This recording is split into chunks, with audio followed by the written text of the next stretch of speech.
অনেক দিন আগের কথা। একটি গ্রামের নাম ছিল নূরপুর। শান্ত স্নিগ্ধ সেই গ্রামে থাকতেন একজন যুবক। তার নাম ছিল ইমরান। আল্লাহ তাকে অনেক নিয়ামত দিয়েছিলেন।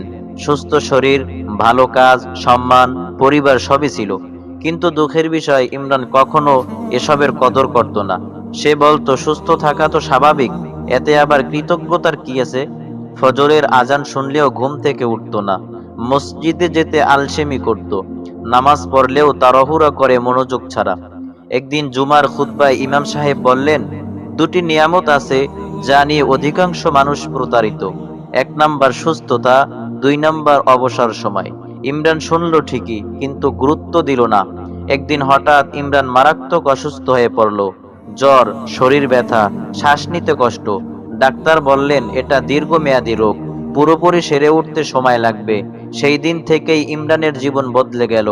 যে ইমরান এক সময় নিজের পায়ে হেঁটে চলতো, আজ সে বিছানা ছাড়া নড়তে পারে না। যে নামাজ সে বসে পড়তেও আলিসেমি করত, আজ সে চোখের পানিতে বলছে, হে আল্লাহ, শুধু এক রাকাত দাঁড়িয়ে পড়তে পারলেই আমি কৃতজ্ঞ হতাম। একদিন রাতে ইমরান তার বৃদ্ধ বাবাকে কাঁদতে দেখলেন। বাবা বললেন, বাবা, সুস্থ যে কত বড় নিয়ামত তা আমরা হারালে বুঝি।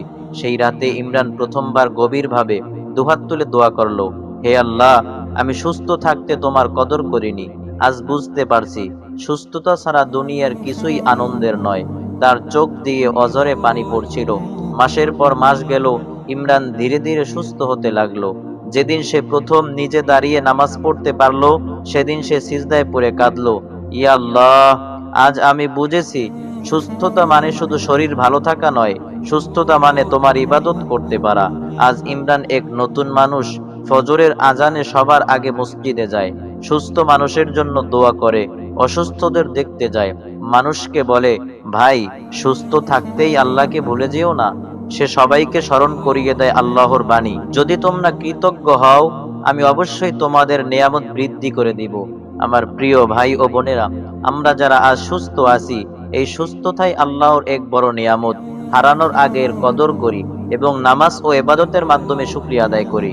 ভিডিওটি ভালো লাগলে একটি লাইক দিন, প্রিয়জনদের সাথে শেয়ার করুন। হতে পারে আপনার একটি শেয়ার অন্য মানুষকে পরিবর্তন করতে পারে। ইউটিউবে থাকলে চ্যানেলটি সাবস্ক্রাইব করুন, আর ফেসবুকে থাকলে পেজটি ফলো করুন।